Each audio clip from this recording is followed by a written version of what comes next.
Hello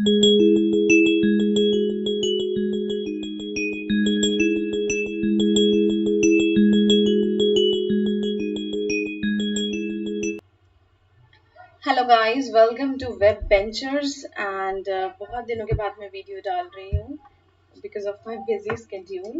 सो मैंने सोचा कि कुछ ऐसा टॉपिक लिया जाए जो आपके इंटरेस्ट का हो, प्लस जो आपके subjective as well as objective point of view से इम्पॉर्टेंट है। सो आज का टॉपिक जो मैंने लिया है आप देख ही सकते हैं, that is national policy of AYUSH. ठीक है, सो आयुष की नेशनल पॉलिसी का आपको अपने कम्युनिटी हेल्थ नर्सिंग में भी आ सकता है या आपको ये नर्सिंग मैनेजमेंट में भी टॉपिक आ सकता है।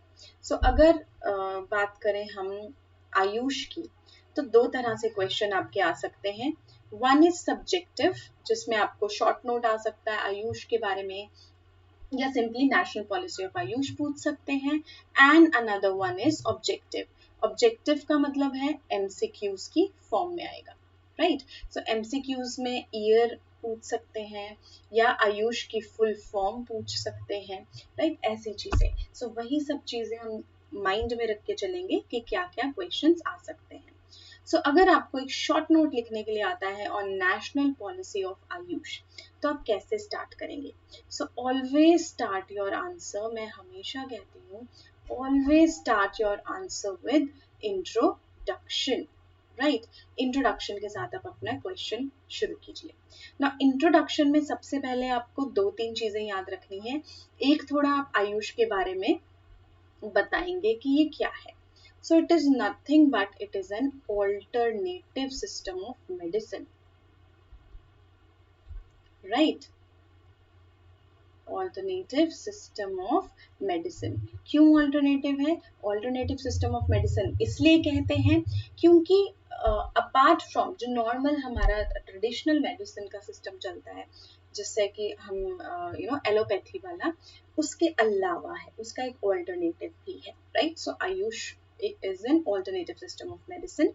प्लस आपको आयुष की फुल फॉर्म पता होनी चाहिए, both for subjective and objective again, right. चलिए, ए से होता है आयुर्वेदा, ओके, आयुर्वेदा। वाई से होता है योगा, प्लस कुछ कुछ बुक्स में नेचुरोपैथी भी दिया हुआ है, ठीक है, तो मैंने इसलिए इंक्लूड कर लिया है। देन यूनानी, एस इज फॉर सिद्धा, and H is for homeopathy, ठीक है जी। सो ये कुछ चीजें हैं जो आपने अपने इंट्रोडक्शन पार्ट में जरूर ऐड करनी है। अपार्ट फ्रॉम दिस, दो ईयर्स हैं जो आपको याद करने हैं, 1995 एंड 2003, ठीक है। ये 2 साल आपको याद करने हैं। क्यों याद करने हैं उसका भी मैं बता देती हूँ। फर्स्टली 1995 में जो इंडियन सिस्टम ऑफ मेडिसिन था, आपने सुना होगा ये नाम, इंडियन सिस्टम ऑफ मेडिसिन। इन्होंने क्या किया था, इन्होंने रेकमेंड किया था, इन्होंने कहा था कि आयुष को जो है हम मेन स्टे एक ट्रीटमेंट स्ट्रेटजी बनाएंगे। एंड इन 2003 क्या हुआ था, ये जो नाम हम शॉर्ट फॉर्म पढ़ रहे हैं आयुष, ये इंट्रोड्यूस हुई थी in 2003 and to be very specific November 2003, ठीक है। सो इसका नाम आयुष कब पड़ा था? 2003 में। उससे पहले इसको ऑल्टरनेटिव सिस्टम ऑफ मेडिसिन के अंदर अलग अलग पढ़ा जाता था, बट यहाँ पे इंटीग्रेट किया गया, ठीक है। सो ये आप लाइंस की फॉर्म में या एज सच लिख सकते हैं under introduction. Now another thing, अब हम क्योंकि हमारा मेन टॉपिक पॉलिसी ही है, उससे पहले थोड़े से हम फीचर्स जरा डिस्कस कर लें कि आयुष के फीचर्स क्या क्या हैं। सो अगर हम आयुष के फीचर्स की बात करें, तो सबसे पहला फीचर जो आयुष का है, दैट इज अपग्रेडेशन। अपग्रेडेशन किसकी अपग्रेडेशन करनी है? Upgradation of Ayush educational standards, ठीक है। कुछ एजुकेशनल स्टैंडर्ड्स में अपग्रेडेशन की जरूरत है, राइट। सो आयुष की पॉलिसी क्यों बनी है? क्योंकि आयुष में अपग्रेडेशन की जरूरत है। किस लेवल पे? at the level of educational standards. ठीक है, ओके नेक्स्ट बात करते हैं second feature is for quality control. क्यों बनी है policy? For quality control. Quality control कैसे होगा? जैसे कि नर्सिंग में हमारे पास है इंडियन नर्सिंग काउंसिल, राइट? वो कुछ एक स्टैंडर्ड्स या नॉर्म सेट करते हैं जो हमें फॉलो करने होते हैं, कुछ गाइडलाइंस है.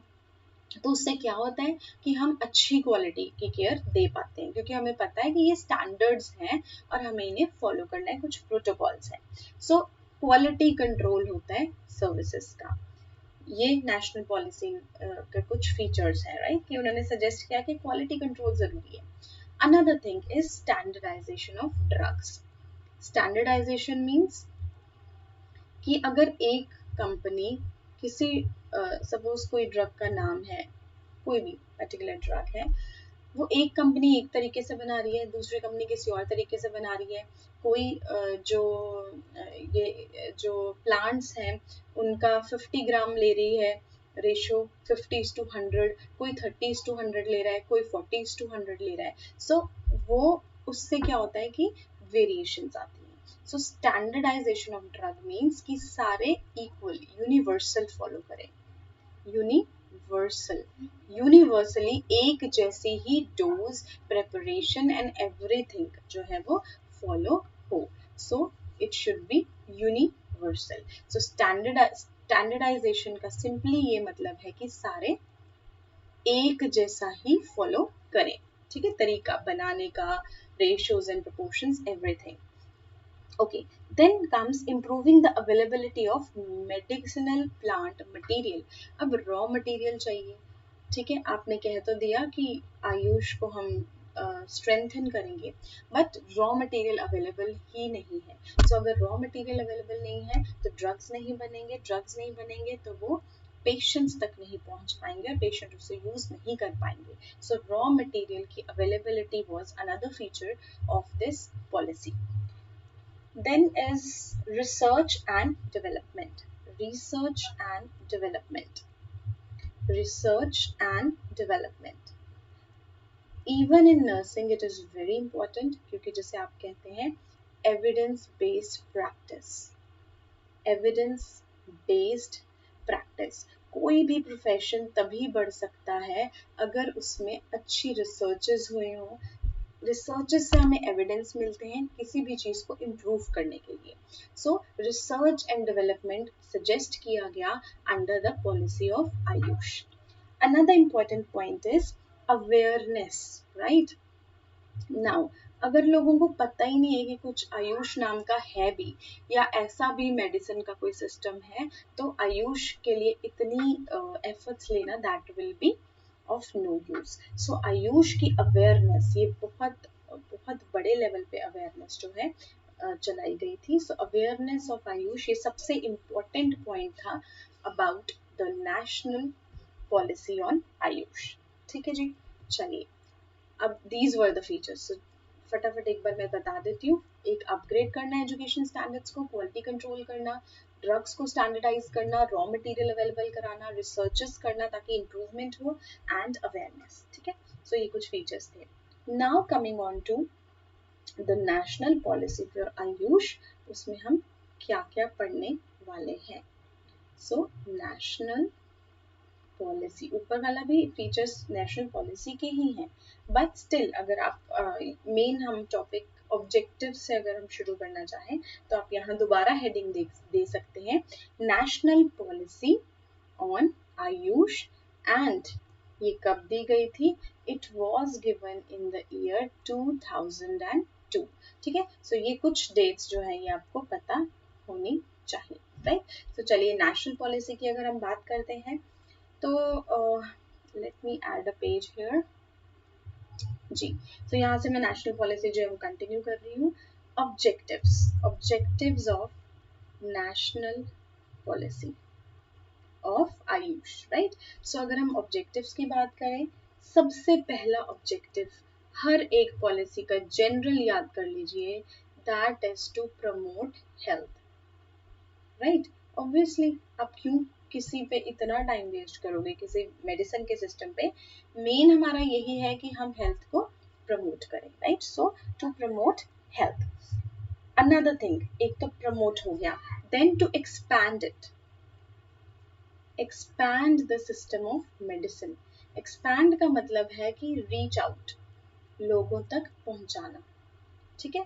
सो एक्सपैंड करना, ये ऑब्जेक्टिव था, ये आप लाइंस में लिख सकते हैं. I am just giving you an idea. Then is facilitate the availability of drug. So जो ड्रग्स हैं उन्हें अवेलेबल कराना, ड्रग्स को अवेलेबल कराना. अवेलेबल किसको कराना? ड्रग्स को, क्योंकि अगर ड्रग्स होंगी ही नहीं तो फिर ये सिस्टम जो है it will be a failure. Then integrate करना आयुष को in the main health system. Integrate AYUSH in the main health system, ठीक है? इसके लिए बहुत सारी ओपीडीज खुल चुकी हैं, राइट? इसके अलावा डॉक्टर्स अपॉइंट हुए हैं अंडर आयुष. आयुष का एक अलग से ही बना दिया गया है डिपार्टमेंट, और उसमें आपको जो मेन हॉस्पिटल, सिविल हॉस्पिटल्स देख लीजिए, गवर्नमेंट की कोई हॉस्पिटल्स हैं, वहां पे आयुष की ओपीडी अलग से चलाई जा रही है, ठीक है? सो इसका मतलब है कि ज्वाइन कर दिया. इंटीग्रेट करना मतलब सिंपली मीन्स कि उन्होंने मेन जो सिस्टम था हमारे मेडिसिन का उसके साथ ज्वाइन करवा दिया है. And then is to provide opportunity in the growth and development, right? So to provide opportunity, provide opportunity, ठीक है? किसके लिए? ग्रोथ एंड डेवलपमेंट के लिए. किसकी ग्रोथ एंड डेवलपमेंट के लिए? Of the systems, all the medicine systems, सिर्फ आयुष नहीं. अब देखिए, अगर आयुष आया है तो आयुष के डॉक्टर्स ओपीडी लगा रहे हैं, तो क्या होगा? कुछ लोग जो एलोपैथी में बिलीव नहीं करते वो लोग आएंगे वहां पे, राइट? उन लोगों का एक तरह से उन्हें बाकी सर्विसेज के बारे में भी पता चलेगा, राइट? सो इसका बहुत अच्छा एग्जाम्पल मैंने देखा है कि लाइक इन सिविल हॉस्पिटल, एक सिविल हॉस्पिटल में एक सिस्टम, ये आयुष जो था वो खुला था, राइट? अब जो आयुष खुला था तो वहां पे कुछ पेशेंट्स आए. अब उन्होंने देखा कि साथ में ट्यूबरकुलोसिस सेंटर है, साथ ही में एड्स का सेंटर है, ठीक है, या साथ में फैमिली प्लानिंग सेंटर है. तो क्या हुआ कि ये जो लोग थे, जो लोग आ किसी और चीज के लिए रहे थे, उन्होंने इन चीजों का भी फायदा उठाया. सो एक तरह से इसने क्या किया है, इस सिस्टम ने एक अपॉर्चुनिटी प्रोवाइड की है कि सारे सिस्टम्स की ग्रोथ हो, राइट? क्योंकि हो सकता था कि कोई पेशेंट स्पेशली या कोई person, I would say, specially family planning के लिए नहीं आता है, राइट? बट अगर वो आयुष के लिए आया है और उसको एक अपॉर्चुनिटी मिल गई है और उसकी नीड है, देन डेफिनेटली उसको हम रीच आउट कर सकते हैं. हमारी जो पहुंच है दूसरे सिस्टम्स के मेडिसिन के, उसको बढ़ा दिया गया है, राइट? सो ये मेन जो है ये आपको पता होना चाहिए. Then what was the plan? Plan क्या था इस आयुष की पॉलिसी का? सबसे पहला प्लान था इंफ्रास्ट्रक्चर को मजबूत करना. Now when I talk about infrastructure, it means the institutes. These institutes could be educational, or it could be like educational institute is for training, and it could be in the form of hospitals. ज़्यादा से ज़्यादा hospitals अगर बनेंगे जिसमें कि आयुष की practice हो, अलग से आयुष के हॉस्पिटल्स बनेंगे, तो क्या होगा? ज़्यादा जो है ये सिस्टम ये फ्लरिश करेगा, ठीक है? So infrastructure in terms of institutes and educational institutes. So educational institutes भी बढ़ाने हैं, प्लस हमने क्या बढ़ाना है? हॉस्पिटल्स भी बढ़ाने हैं जहाँ पे आयुष जो है वो प्रैक्टिस होता हो. इसके अलावा अगर हम बात करें, आई am just giving you a rough idea कि इंफ्रास्ट्रक्चर में आप और क्या लिख सकते हो. अगर आपको याद रहता है वेल एंड गुड, क्योंकि मुझे नंबर्स बिल्कुल याद नहीं रहते हैं, so I never go for remembering such things. मैं कंसेप्ट की हमेशा बात करती हूँ, and I always suggest my students कि आप कंसेप्ट पे ध्यान दीजिए. कंसेप्ट आपका क्लियर होना चाहिए। रट्टा मार के I don't think you are going to excel in your life. वो एग्जाम जरूर पार हो जाएगा आपका, वो आप पास कर लेंगे, बहुत अच्छे नंबर से पास कर लेंगे, but cramming is not a thing which is required in our profession. So हमारे प्रोफेशन में cramming I don't think it is of any use, क्योंकि प्रैक्टिकल जब आप करेंगे तो आपके कंसेप्ट क्लियर होने चाहिए रादर देन कि आपके मार्क्स कितने आए हैं। कोई पेशेंट आपका ये नहीं देखेगा कि आपके 90% आए हैं या 99% आए हैं, बट आपकी नॉलेज से वो कितना ठीक हुआ है, that is more important. So always remember this कि don't go for cramming. Marks के पीछे कभी नहीं भागना है, राइट? पास होना जरूरी है, नो डाउट। अगर आपके कंसेप्ट क्लियर हैं, आप अपने आप पास हो जाएंगे। मार्क्स के पीछे नहीं हमें भागना है, हमें किसके पीछे भागना है? हमें नॉलेज के पीछे भागना है। ठीक है, चलिए इंफ्रास्ट्रक्चर मैं वैसे बता देती हूँ कि क्या क्या इंफ्रास्ट्रक्चर में जो लेटेस्ट डिटेल्स हैं वो मैं यहाँ लिख देती हूँ। But the main thing is कि इंफ्रास्ट्रक्चर को कैसे करना है वो आपको पता होना चाहिए, क्या आता है इंफ्रास्ट्रक्चर के बीच में। ओके, सो इंफ्रास्ट्रक्चर में अगर हम बात करें तो फर्स्टली जो इंस्टीट्यूशनली ट्रेन्ड प्रैक्टिशनर्स हैं, इंस्टीट्यूशनली ट्रेन्ड प्रैक्टिशनर्स मीन्स जो डॉक्टर्स हैं, जो प्रॉपर आयुष के इंस्टीट्यूट से पढ़कर आए हैं, प्रैक्टिशनर्स, राइट? सो वो कितने हैं हमारे पास? टोटल मैं आपको ये बता रही हूँ, it is around you can say 4,88,714। सो मुझे ये नंबर कभी याद नहीं होने वाला, सो मैं इसमें पढ़ती भी नहीं हूँ। आपको ये पता होना चाहिए कि बहुत नंबर है, right? Approx 4 lakhs। Then non institutional वाले भी हैं, राइट? एक तो है कि प्रॉपर इंस्टीट्यूट से पढ़े हैं, कुछ नॉन इंस्टीट्यूशनल भी हैं। ओके, वो कितने हैं? लाइक जिन्हें मान्यता कोई नहीं मिली है but they have a good experience. ठीक है, ओके, वो हमारे पास है around 2 lakhs, around 2 lakhs। Then we have the number of college. So कितने नंबर ऑफ कॉलेज हैं जो आयुष की ट्रेनिंग दे रहे हैं? अगर हम बात करें द नंबर ऑफ कॉलेजेस जो प्रोवाइड कर रहे हैं आयुष की ट्रेनिंग, दे आर 437, राइट? ये कुछ डेटा है जो मैंने नेट से निकाला है आपके लिए। देन एडमिशन कैपेसिटी पर एनम, सो एडमिशन इन्हीं कॉलेजेस की एडमिशन कैपेसिटी कितनी है? So admission capacity for students इनकी कितनी है? दैट इज अंडर ग्रेजुएट की बात कर रही हूँ मैं, that is around again 2,32,080। Sorry, it is 2,03,280, right? So this is what is the admission capacity. Then we have number of manufacturing units. Drugs जो बना सकती हैं company, manufacturing units. So the number of manufacturing units is 3841, right? Sorry, these are not the number of manufacturing units.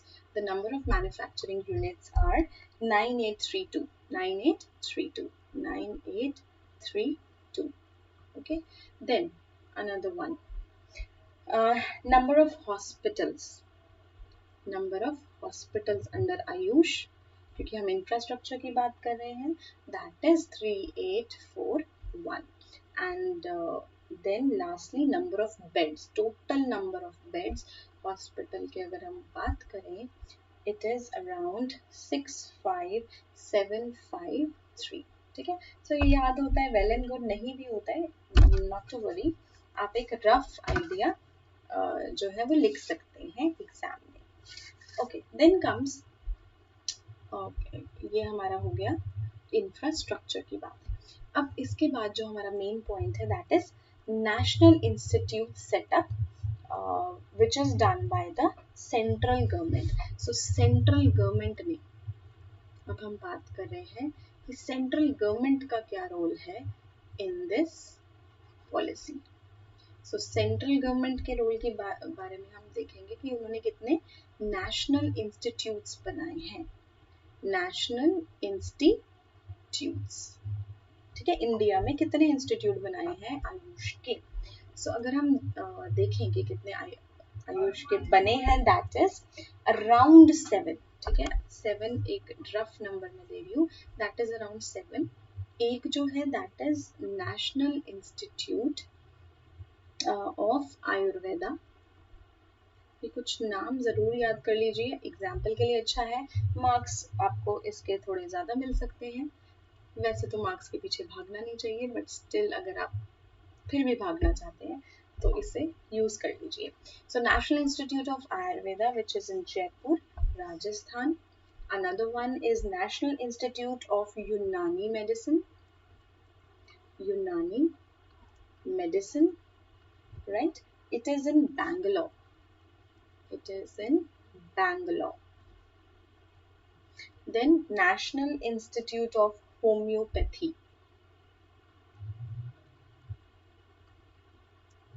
National Institute of Homeopathy, which is in West Bengal, Calcutta. Which is in Calcutta, West Bengal. Then National Institute of Naturopathy, which is in Pune. Naturopathy, it is in Pune. Then we have National Institute of that is Morarji Desai National Institute. Okay, so it is Morarji Desai National Institute of Yoga. Morarji Desai National Institute of Yoga, which is in New Delhi, right? And we have National Institute of Siddha. We have National Institute of Siddha, which is located in Chennai, Tamil Nadu. And the last one is National Institute of Ayurveda, again in New Delhi. Right, so ये कुछ institutes हैं जो कि central government की तरफ से आए हैं स्ट्रेंथन करने के लिए आयुष को। Okay, then okay, now like in nursing we have some statutory bodies. क्या काम होता है स्टैट्यूटरी बॉडीज का? स्टैट्यूटरी बॉडी का काम होता है रेगुलेट करना। सो इन्हें हम रेगुलेटरी बॉडीज भी कहते हैं। ठीक है, स्टैट्यूटरी रेगुलेटरी बॉडीज। सो इनका काम होता है क्या करना? ध्यान रखना कि जो स्टैंडर्ड्स बने हैं, जो नॉर्म्स बने हैं, उनको फॉलो किया जा रहा है या नहीं किया जा रहा है। सो हमारे केस में it is INC, right? Even you know the state councils also. So INC और स्टेट काउंसिल्स हैं। इसके केस में हमारे पास दो हैं आयुष के। One is central council, central council of Indian medicine. Indian medicine हमेशा रिलेट करके पढ़िए। देखिए अब यहाँ पे आपके एक ये भी क्वेश्चन हो गया कि हमारी नर्सिंग में रेगुलेटरी बॉडी कौन सी है, दैट इज INC।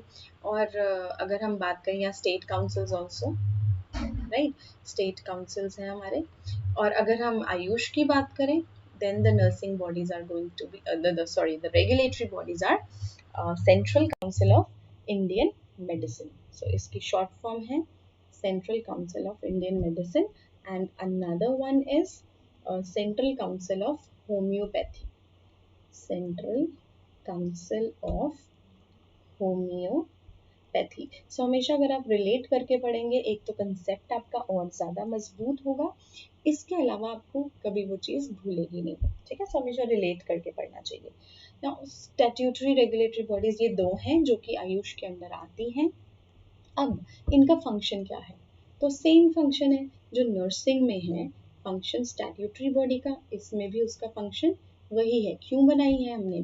पहला कारण, सबसे पहले हमने इसे इसलिए बनाया है कि ये स्टैंडर्ड्स बनाए, कुछ ये स्टैंडर्ड्स सेट करे। ताकि क्यों सेट करे? क्योंकि एक प्रोफेशन के लिए, एक अच्छे प्रोफेशन के लिए, एक क्वालिटी केयर देने के लिए standards are required.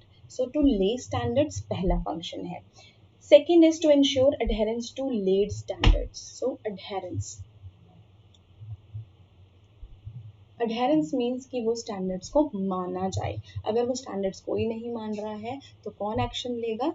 Statutory body या regulatory body. Then comes to maintain a central register. So हमारा भी, अगर आप कुछ आपको पता होगा, कुछ स्टूडेंट्स को ज़रूर पता होगा कि एक सेंट्रल रजिस्टर नर्सेस का भी बना है. सेंट्रल रजिस्टर्स ऑफ, यहाँ पे तो प्रैक्टिशनर्स का है, practitioners. Okay, central register of practitioners है. सो सेंट्रल रजिस्टर मतलब कि एक रिकॉर्ड होगा सेंटर के पास कितने प्रैक्टिशनर्स जो है वो काम कर रहे हैं प्रेजेंटली. वैसे ही नर्सेस का भी बना है कि उन्हें एक यूनिक आईडी दिया गया है और presently working nurses, total number of nurses उससे पता चलता है. सो इसमें भी सेंट्रल रजिस्टर ऑफ प्रैक्टिशनर्स में एक रजिस्टर है दैट कुड बी ऑनलाइन और ऑफलाइन, दोनों हो सकते हैं. ठीक है, ये नहीं आप सोचोगे कि रजिस्टर है तो ऑफलाइन होगा. So it could be online और ऑफलाइन, दोनों हो सकते हैं. उसमें एक रिकॉर्ड मेंटेन किया जाता है. किसका रिकॉर्ड? प्रैक्टिशनर्स का. कितने डॉक्टर्स काम कर रहे हैं अंडर आयुष, ताकि पता चल जाए कि रिक्रूटमेंट करनी है कि नहीं, कितने रिटायरमेंट्स होने वाले हैं, आगे नए लोगों की ज़रूरत है कि नहीं, रेशो मेंटेन करना पेशेंट इज टू डॉक्टर का. ठीक है, सो ये चीज़ें पता चलती हैं हमें इससे. Okay, then we have central register maintain हो गया. Then to recommend the central government. अब इसका काम है रिकमेंडेशंस भी देना. रिकमेंडेशंस किसको देना? सेंट्रल गवर्नमेंट को. सेंट्रल गवर्नमेंट को रिकमेंडेशंस देना. किसके बारे में रिकमेंड करना? To take legal actions. अगर कोई स्टैंडर्ड्स को वायलेट करता है, अगर ये जो ऊपर हमने बनाए हैं स्टैंडर्ड्स इतनी मेहनत करके, उनको कोई वायलेट करता है, नहीं मानता है, तो उसके खिलाफ लीगल एक्शन लेना. और ये किस फॉर्म में हो सकता है लीगल एक्शन? इसमें हो सकता है कि विड्रॉ कर सकते हैं. क्या विड्रॉ? विड्रॉ क्या करेंगे? Withdrawal of medical qualification. जो उनका सर्टिफिकेट है वो छीन लिया जाएगा. राइट, अगर सेट स्टैंडर्ड्स को मीट नहीं करते हैं. Again I am again comparing it with nursing. Nursing में अगर कोई मैल प्रैक्टिस, नेग्लिजेंस हो जाती है, या मेडिकल हमारे प्रोफेशन में डॉक्टर्स से भी हो जाती है, तो they are liable for legal action and उनकी जो डिग्री है वो विड्रॉ करी जा सकती है. राइट, सो ये कुछ चीज़ें आपको पता होनी चाहिए. इसके अलावा इस पॉलिसी में हम कुछ प्रोग्राम्स जो हैं, जो प्रायोरिटी प्रोग्राम्स आयुष को स्ट्रेंथन करने के लिए चलाए गए थे, उसकी बात करेंगे. That is priority programmes. देखिए, उतना ही पढ़िए जितना आपको याद रहता है. मैं कभी नहीं कहूँगी कि 5-6 किताबें लेके बैठ जाइए और इतना ज़्यादा कंटेंट बना लिया कि वो आपको एंड में याद ही नहीं है. इवन इन एग्जाम आपको उतना टाइम नहीं मिलता. मैक्सिमम 15 मिनट एक क्वेश्चन को लिखने के लिए मिलेंगे. तो उसका कोई फ़ायदा ही नहीं है कि आप इतना सारा पढ़ के चले गए और लिखने की बारी आपको आता है, सब कुछ आता है, बट टाइम ही नहीं है लिखने का. सो उतना ही पढ़ें कि जितना आप उतने पर्टिकुलर टाइम में कंप्लीट कर सकें. ये मेरी स्ट्रैटेजी है. ठीक है, चलिए. ओके, सो प्रायोरिटी प्रोग्राम्स कुछ चले थे अंडर आयुष. उसमें जो पहला प्रोग्राम था दैट इज CME. ठीक है जी. सो CME is continuing medical education. Continuing medical education. अब अगेन क्योंकि मैं कहती हूँ कि कंपेयर करके पढ़िए, तो यहाँ पे मेरे दिमाग में एक क्वेश्चन और आ गया है, which is difference between continuing education and in service education. In service education. So see, continuing education is always on the part of the employee. ये आप अपने हिसाब से करेंगे, अपने पैसे लगा के करेंगे, अपने लेवल पे करेंगे, इसमें आपको कोई इंसेंटिव नहीं मिलेगा। Like if you are doing MSc और you are doing post basic, तो आपको जहाँ आप काम कर रहे हो वो इसके लिए आपको कुछ नहीं देंगे, राइट। बट इन सर्विस का बेस्ट एग्जाम्पल है skill birth attendant training, SBA training होती है, that is the best example of in service education. इसमें एम्प्लॉयर का रोल होता है, वही अरेंज करेगा, आपको टीएडीए मिलेगा, आपको ट्रेनिंग लगाने के पैसे मिलेंगे, ठीक है। सो ये बेसिक डिफरेंस है between continuing education and in service. Okay, coming back to our topic. So continuing education programme निकाले गए ताकि आयुष के जो डॉक्टर्स हैं उनकी नॉलेज अप टू डेट रहे। देन मेडिसिनल प्लांट सेक्टर, इसका मतलब है ज़्यादा से ज़्यादा मेडिसिनल प्लांट्स को उगाया गया, उनको ऐसा एनवायरनमेंट दे के स्पेसिफिकली उगाया गया कि रॉ मटेरियल अवेलेबल हो। Then is research and development, हमेशा ही मैं कहती हूँ it is very very important अगर किसी प्रोफेशन को बढ़ना है। Research and development is always the most basic thing, यही बेस बनाएगा आगे डेवलपमेंट का। Then is IEC, information education and communication.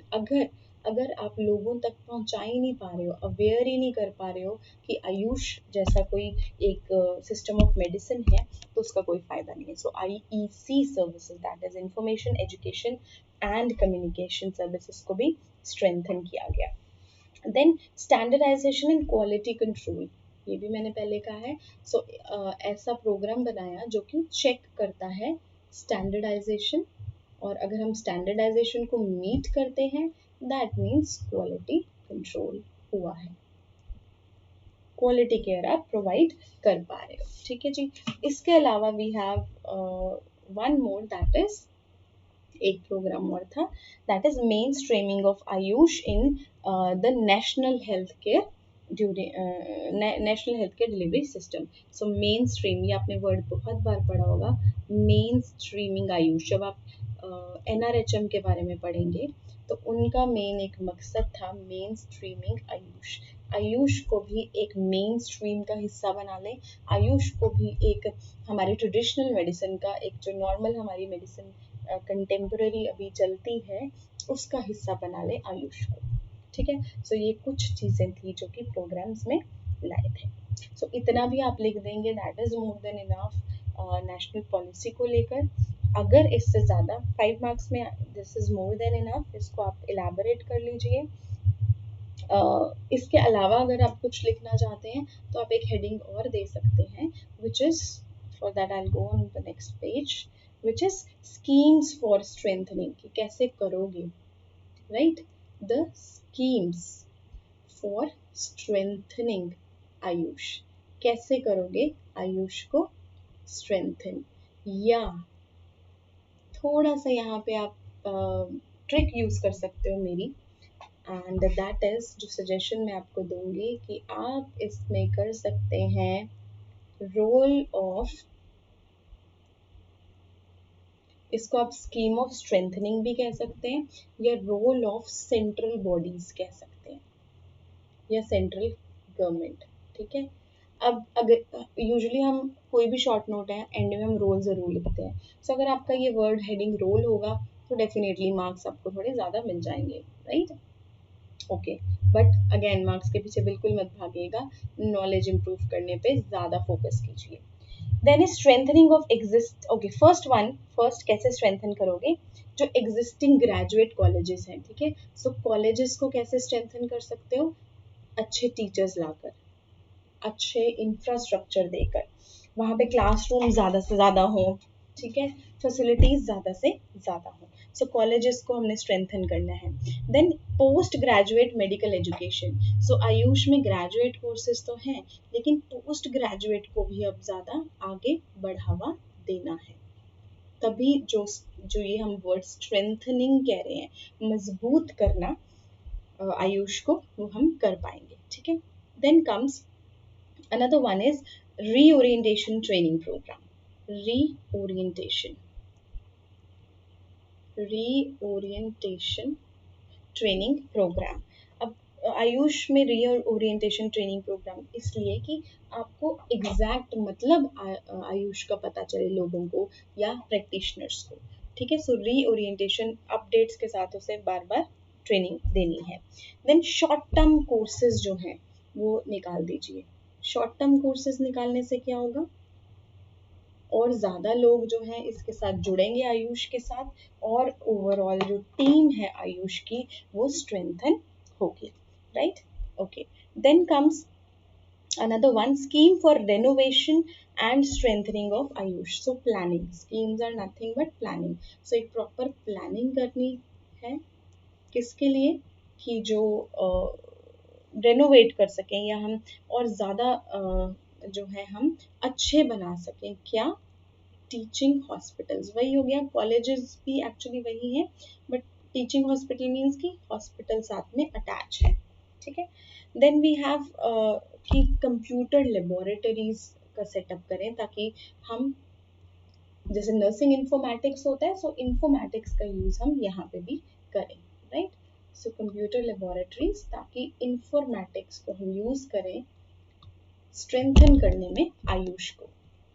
Then we have the last one, which is upgradation of Ayush colleges to the status of State Model Institute of Ayurveda. So जो colleges हैं उन्हें हमें upgrade करना है, upgrade करना है। सो उन्हें सिर्फ कॉलेजेस नहीं रहने देना है, उन्हें क्या बनाना है, उन्हें बनाना है state model institutes, state model institutes बनाना, ठीक है।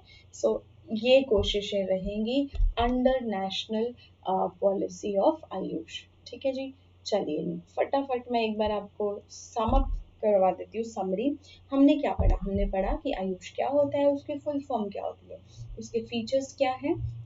मेन जो कंसेप्ट है वो यही है कि आयुर्वेदा, योगा, नेचुरोपैथी, यूनानी, सिद्ध एंड होम्योपैथी को स्ट्रेंथन करना है, ज़्यादा से ज़्यादा लोग इसको यूज़ करें और इसके साथ जुड़े, ये मेन मकसद है, ठीक है। सो नेशनल पॉलिसी हम ये कैसे कर सकते हैं, नेशनल पॉलिसी के अंदर क्या ऑब्जेक्टिव थे उसके, कि हम ज़्यादा से ज़्यादा लोगों तक पहुँचे, उनकी हेल्थ को प्रमोट करें, ड्रग की अवेलेबिलिटी को बढ़ाएं, रॉ मटेरियल प्रोवाइड करें, है ना, इंटीग्रेट कर दें, अपॉर्चुनिटीज़ दें, रिसर्चेस वगैरह कंडक्ट करें, ठीक है, और इंफ्रास्ट्रक्चर को मजबूत करें, ये था।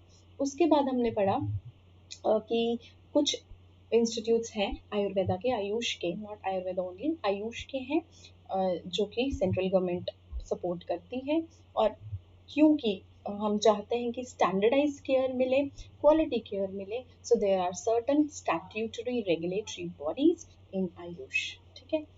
उनका फंक्शन क्या है, वही जो मैं एक ही चीज़ बार बार रिपीट कर रही हूँ वही है। Then we have priority programmes, जो ये हम सब बात करेंगे स्ट्रेंथन कैसे होगा।